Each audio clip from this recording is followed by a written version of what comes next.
Hey Bookish Babes, and welcome to my book nook. We are monsters. We give and we take. Those that are new around here, my name's Rainy. I mainly read fantasy romance, but I read all other types of genres as well. If you're interested in that, please like and subscribe to my channel down below. It really helps my channel grow. And today's video is going to be my quarter two anticipated releases, so books that I am interested in reading from April to June.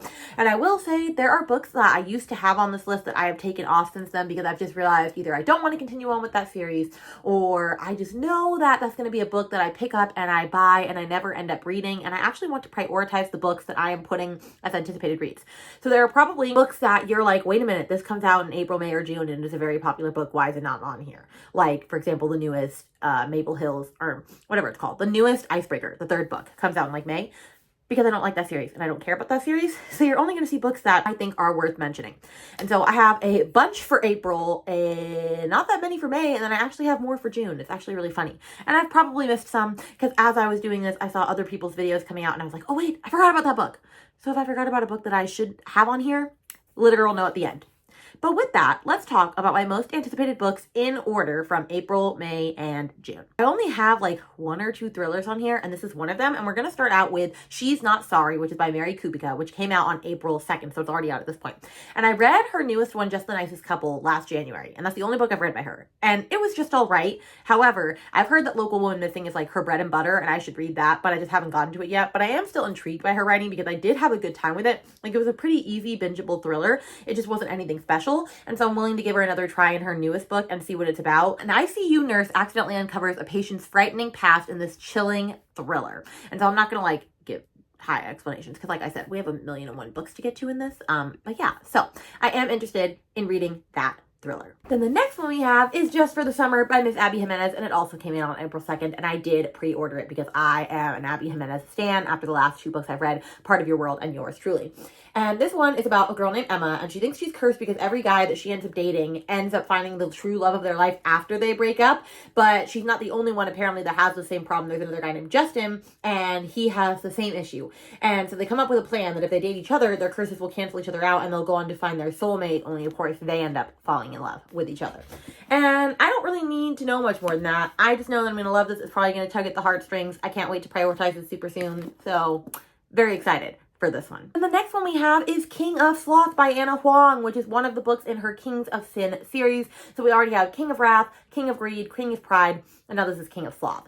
And I love the series. I'm actually caught up on this series currently, and I really enjoy these books a lot more than the Twisted series, but obviously her writing has gotten better since then. They're just billionaire romances. I don't even know what the tropes are for this one. I'm pretty sure this is about the workaholic girl and her like really obnoxious client, Sloan, I'm pretty sure. Yeah, this one says he'd never wanted anyone enough to chase them until he met her. So I guess like he's her client, he's really obnoxious to her, she's a workaholic, she finds him obnoxious, but like he just enjoys her so much he's going to like pursue her, and that's all I really know about this one. And it's King of Sloth because obviously she needs to slow down because she does so much. Can't wait for this book. Can't wait. Then the next one we have is the Hemlock Queen, which comes out on April 9th. And I will say, I have not read The Foxglove King yet. I don't know why I had to say that 3 times. I couldn't say that sentence. Anyway, I haven't read that yet, but I am reading it this year because it made it onto the top romantasy books for Goodreads last year. And so I assume that the Hemlock Queen is going to do the same thing. And so I'm actually going to be reading The Foxglove King, hopefully within the next couple of months in a video of some sort. And so I will want to prioritize this as well. No, I'm not going for any special editions or things. Like I know Fairy Loot has one coming out, but I haven't heard the best things about book number 1, so I don't want to like jinx myself. But I'm not going to tell you what this one is about. If you're interested in it, look up the first book, but I am a Famro girly, so it has piqued my interest. Then we have A Promise of Peridot by Kate Golden, which comes out on April 9th, and it is currently pre-ordered and is on its way to me, and I'm doing a buddy read with my friends Katie and Sarah. Hopefully my book comes in by the 11th. I'm really hoping because it never comes in on the day that it releases because Barnes & Noble is late like that. But this one is, like I said, a sequel to A Dawn of Onyx, which is a really fun popcorn read for a fantasy romance. Like, it's not doing anything crazy. It is slow burn. It's enemies to lovers. It's just, I just think it's very unique world building with like the different stones and gems and all this other stuff. And it was just a fabulous, fantastic time. So I cannot wait to read book number 2. And book number 3 comes out in October, and I could not be more excited. Then we have The Familiar by Leigh Bardugo on April 9th. And I actually just got this from Book of the Month, so it's on its way to me currently. And I don't know a lot about this. I know it's like her adult historical fantasy. I'll look up what it's about in just a minute. But I haven't read Ninth House. I did soft DNF it, but like, I don't think that means that I have to never read it. It just wasn't the right time when I tried. That's a really long definition. So I'm just going to say it is a highly anticipated historical fantasy set during the Spanish Golden Age. I feel like I thought there was vampires in this. Maybe I'm wrong. Maybe I heard that from someone and they're completely wrong, but the cover really intrigues me, and so I definitely will give it a try. The next one we have is Wild Love by Elsie Silver. Also comes out April 9th. Also pre-ordered it. It's on its way to me currently. I love Miss Elsie Silver. I have basically an entire shrine of books dedicated to her because I love the Chestnut Springs series. I'm getting ready to read the Gold Rush Ranch series soon. I have dark and quirky special editions of Chestnut Springs coming to me. I'm obsessed with this series. And so I need to follow any new series that she is starting. I'm pretty sure that this one is actually a billionaire romance. It's still a small town billionaire romance, but like, I am here for all of that wonderful goodness that Miss Elsie Silver can provide for me. Then we have Taming 7, which is book number 5 in the Binding 13 series. Comes out April 16th. I don't know why I'm so excited for this book when I haven't read any of the Binding 13 books and I have special editions of them coming to me. But I am reading Binding 13 this month for Katie's Patreon book club, which I'm very excited about. So I will be getting to that very soon. I don't know. I just feel like this is a series that's going to like pull me in. All I know is it's about Chloe and Johnny. At least that's the first one. And I'm pretty sure they're in high school. And it's about like, he's a rugby player and she's new to school. And it's like their romance. But apparently it's not cringy and weird. Like, it's still really good. Even though it's considered YA, but people don't think it should be. Like, there's this whole debacle on it. But you know what? I just think this is going to be the series for me. So I'm excited for book number 5. Then we have Funny Story by Miss Emily Henry coming out on April 23rd. You didn't think that like I could get away from this list without putting Emily Henry on, right? I am intrigued. The only book I haven't read of hers so far is Beach Read. And I know people are going to shoot me for that. I just haven't gotten to it yet. But I loved People We Met on Vacation. I loved Book Lovers. I didn't so much love Happy Place. It was just all right. So I'm waiting to see if this one is good, but everyone says that this book is actually better. And so I'm very interested to see where it lies, but I'm pretty sure this one is about 2 people in different relationships breaking up, getting broken up with, and then them getting together like as a result. I'm pretty sure it's something like that because it's a funny story how they get together. But anyway, I'm always going to read what she writes. So she's always going to be on this list. And then coming out on April 30th is Powerful by Lauren Roberts. And it is a small little prequel novella, or it's a small little novella following one of the main characters in book number 1, Adele, and it's her backstory. And I love Adele so freaking much. So I'm definitely interested in this one. I want to know all about her. I'm excited to see like her character growth. And I just love that we're getting something to like tide me over until book number 2 of Reckless, which comes out in July, because like, yeah, this series is like nothing to write home about, but it's just fun and a good magical time.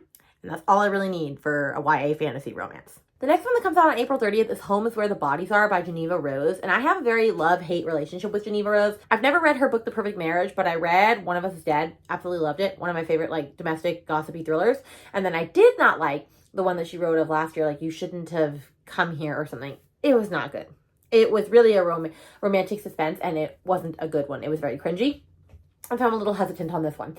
But it does intrigue me, and so I have pre-ordered it. And so this one is about after their mother passes, 3 estranged siblings reunite to sort out their estate. Beth, the oldest, never left home, stayed with her mom, caring with it for her till the end. Nicole, the middle child, has been kept at arm's length due to her ongoing battle with drugs. And the Michael, the youngest, lives out of state and hasn't been back since their father ran out on them 7 years before. While going through their belongings, they stumble upon a collection of home videos and decide to reuse their happier memories. However, things go bad when on the VHS tapes reveals a night back in 1999 that none of them have any recollection of, and their dad appears covered in blood. What follows is a dead body and a pact between their parents to get rid of it before the video abruptly ends.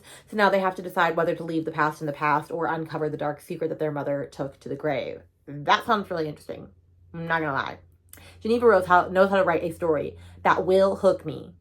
So I am excited to try this one out. All right, moving on to May. And I only have 2 books for May because I just don't know a lot of books that are coming out in May. And the first one on May 14th is The Honey Witch. And I know everybody is going to say, Rainy, why did you pre-order this book when it is a cozy fantasy and you don't do cozy fantasy? Because guys, I want to believe that this is the book for me. I want to believe that I can like this book because it has such a cute freaking cover, my goodness. So I'm going to believe that I'm going to like it. And this one is about the Honey Witch of Innisfree can never find true love. That's her curse to bear. But when a young woman who doesn't believe in magic arrives on her island, sparks fly in this deliciously sweet debut novel of magic, hope, and love overcoming all. It's a sapphic, cozy, witchy romance. Like, what more could I want? What more could I want? This is going to be the one, guys. This is going to be the one. Mark my words. Did you mark them? And then coming out on May 28th is Evocation by S.T. Gibson, and I know this is the beginning of a series, and I think this is also sapphic as well, but all of her books are sapphic because Miss S.T. Gibson does no wrong. And I haven't read An Education of Malice yet, which was an anticipated read for quarter one. Don't worry, I'm getting it too soon because I already have the audiobook, but I really loved Dowry of Blood, so I'm going to pick up anything that she writes. And all I know is that this one is about a teen named David who is a psychic prodigy, and years after his father's death and his 30th birthday is coming up, he is a high-powered life as a Boston attorney, moonlighting as a powerful medium. But with power comes a price, and the devil has come to collect on a deal. His days are numbered, and death looms at his door. So he reaches out to the only person he's ever trusted, his ex-boyfriend and secret society rival, Reese, for help. However, the only way to get to Reese is through his wife, Maura, and so it's a polyamorous romance, I'm pretty sure, which I am here for. I'm here for a good, fun, smutty, fantastic, magical time, because she's going to provide that to me. I just know so well. I actually had 3 on here for May, editing Rainy coming in. I forgot about this one, and I can't believe that I did, and that is Bespelled by Laura Thalassa. It's book number 2 in the Bewitched series by her. I can't tell you what this one is about, obviously, but the first one is just about our main girl, Celine. And basically, she is a witch, but she has a genetic condition where whenever she uses magic, she actually loses parts of her memory, and so she doesn't use it very often. She wants to get into this very prestigious witch academy, but she's going to have to do a lot of stuff in order to do it. She has to have, like, a familiar, she has to pass this test, and all this stuff. But basically, while she's trying to do that, or she's on vacation, to do one of the tasks that she needs to do in order to get into the academy, she ends up waking basically this ancient demon from hundreds and thousands of years ago, and it turns out that she might actually be his one true love from long ago, and so he starts stalking her, in a sense. But, like, let me tell you, this is, like, a fun, smutty fantasy romance. Like, it is so good. It's just a fun time. I flew through the first book. I cannot wait to read book number 2. I'm so glad it's finally here. I feel like it took forever to get here, so this is one of my most anticipated for the year. And then we get to June, and I have just a couple for June. And one of them is the other thriller of mine, and that is The Midnight Feast by Lucy Foley, because I do love a good Lucy Foley drama. I love The Guest List. It's one of my favorite thrillers of all time, probably because it was one of the first books that I read, but you know what? That's perfectly fine with me. I just loved it. I didn't really love the Paris apartment as much. I didn't really care for the hunting party because it's just kind of like a copy-paste, lesser version of The Guest List. But you know what? I'm going to read anything that she also writes as well. And this one, of course, is another like isolated thriller. It says, guests gather for the opening of the Manor Hotel, the new jewel on the Dorset coastline. The champagne is flowing, the guest list is sparkling, the sun is setting on an unforgettable summer solstice. But under the cloak of celebration, something dark is stirring. Built in the shadows of an ancient wood, the manor has a secret history. Now old friends and enemies are creeping out of the shadows, and soon they will discover what other deadly secrets come out at night. I don't need to know a lot more than that, okay? I actually like that didn't say anything like the concierge, the this, the that. But yeah, I'm very excited to get to this because she's not going to steer me wrong. Then we have Not in Love by Ali Hazelwood, which comes out June 11th. And like, Ali Hazelwood does always keep me intrigued. Like, I like her books. Like, they're here for, not here for a long time, but a good time. Like, I don't typically keep these books on my shelf, and I do still need to read Check and Mate.